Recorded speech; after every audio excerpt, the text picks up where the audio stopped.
Who's Saint Istvan and what's up with his basilica? What's a Greek cross and why is it better than somebody else's cross? Who's Erzsébet and what's a tear? What about the animal fights? And what's Dexter have to do with any of this? We'll get to all of this and more. Stay tuned.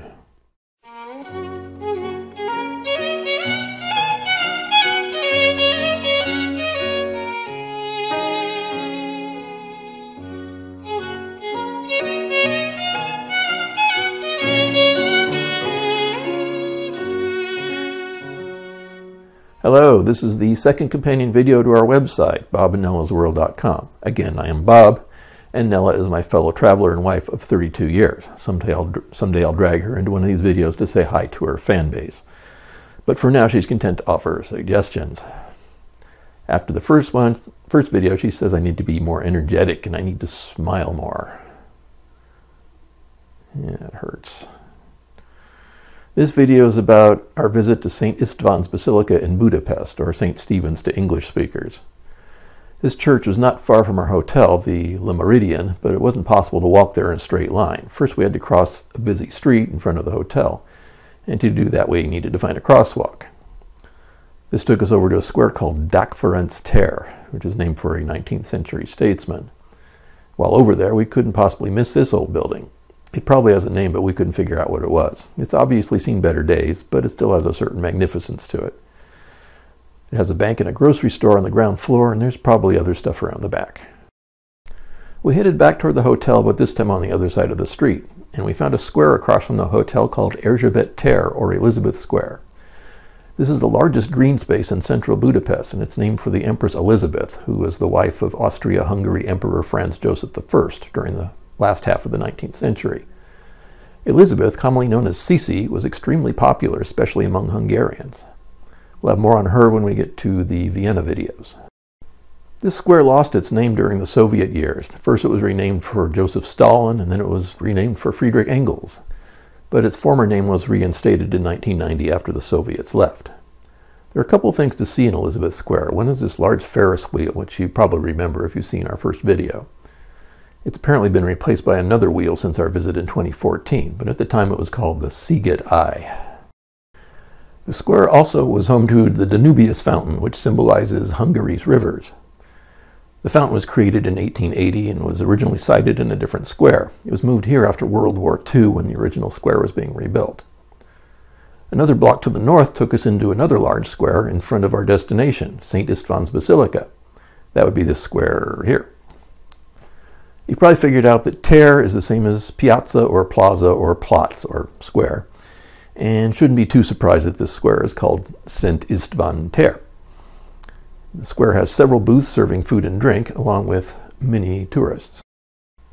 St. Istvan's Basilica was built between 1851 and 1905 and was dedicated to St. Istvan / Stephen, also Hungary's first king.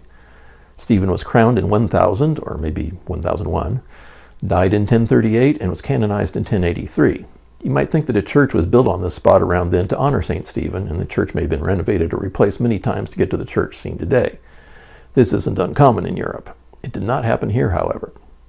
Before the current church, late in the 18th century, the spot was occupied by something called the Hetz Theater, where animal fights were staged. Most Catholic tradition in Hungary is not carried out in Budapest. It happened in the city of Esztergom, which is 30 miles upstream.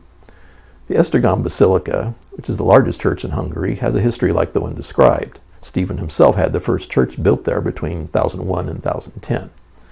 Budapest wasn't even a unified city until 1873. But it grew in size and importance quickly, and by 1905 it had a new church that was consecrated as the co-cathedral with the Esztergom Church of the Esztergom Budapest Diocese. This new church had a central dome with 2 bell towers and was exactly the same height, 315 feet, as the also new Parliament building. We approached the church noting its architectural details. There was a door covered in saints, and an entry door with a rendering of St. Stephen above it, as if to say, "Welcome to my church." He took him up on his invitation. And yes, all Hungarians talk exactly like that.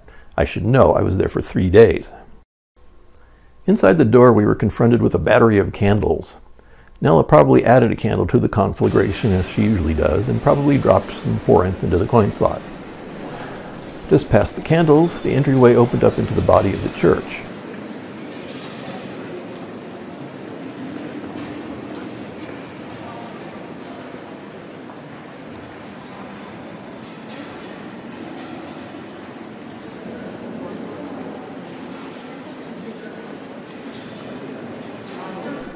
The basilica has a Greek cross floor plan, meaning the shape of a cross whose 4 arms are all the same length. While such a church has all the usual points of interest like an altar, a pulpit, an organ, and so on, Greek crosses often have a more circular congregation area, sometimes with a dome on the top.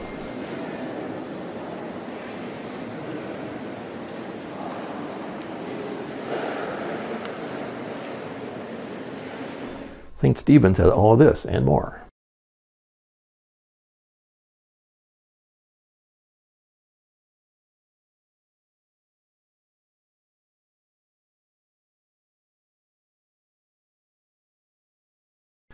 In addition, there were several side altars, also common in Catholic churches.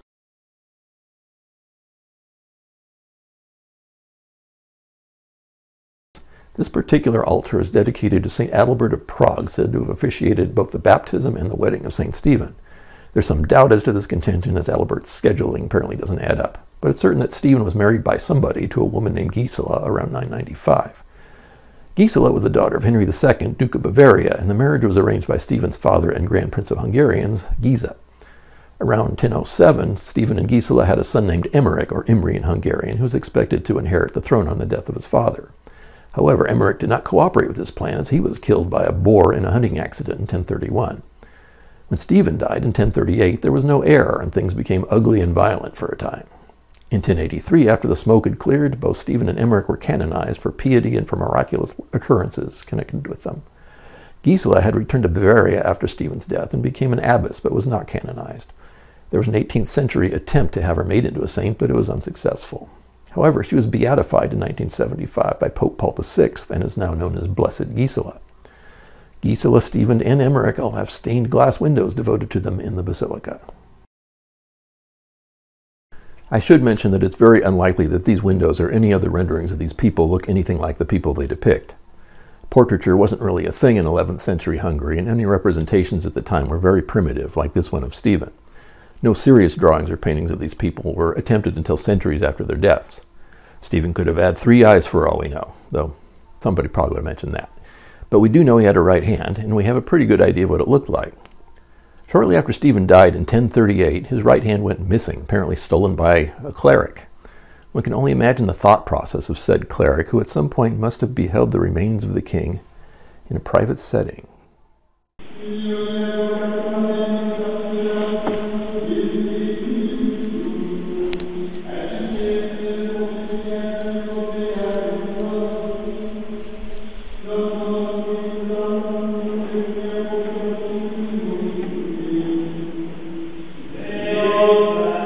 You know, Stephen isn't going to really need all these parts anymore. He'll be a saint someday. He'll be at the right hand of God. I'll bet a lot of people would like the chance to spend some time at the right hand of Stephen.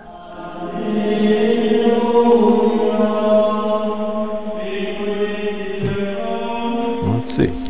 I hope somebody invents glasses soon.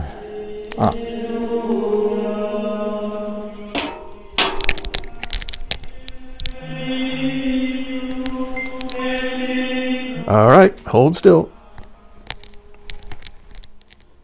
But one can only guess at such things. I probably should have used the Hungarian accent, but you get the idea. Yeah, gardeners. Regardless of the cleric's reasoning, the hand vanished. The enterprising cleric, for some reason, never capitalized on his idea. Maybe he was afraid of being executed in some gruesome manner. But then the hand was found 46 years later, shortly after Stephen's elevation to sainthood, in miraculously uncorrupted condition. The details are sketchy. Maybe it turned up in someone's attic. But its appearance caused great excitement, and people started calling the hand the Holy Dexter. Dexter, Latin for right, and left is called sinister.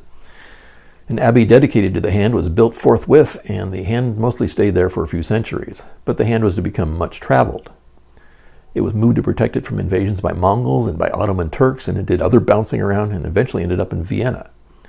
Empress Maria Theresa sent it back to Hungary in 1771, donating it to a cloister in Buda.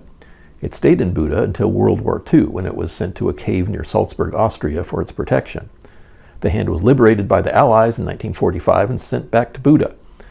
But it moved again across the river in 1950, landing in St. Istvan's Basilica, where it remains on display to this day. I apologize for the quality of these pictures, but it was pretty dark. But you can see the hand is in fist position and that it's well bejeweled, as befitting any holy relic. There's been an annual procession celebrating the hand since 1988. Before that, the communists wouldn't allow it. Undoubtedly, there have been miraculous occurrences associated with the hand, as with any holy relic worth its salt, but we really didn't notice anything in our case.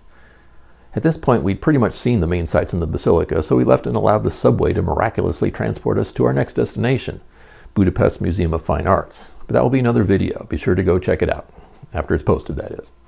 And check out our website too. The links should be below. Thanks for watching this video. Leave your assessments and comments below, the civilized ones anyway, and we'll see you next time.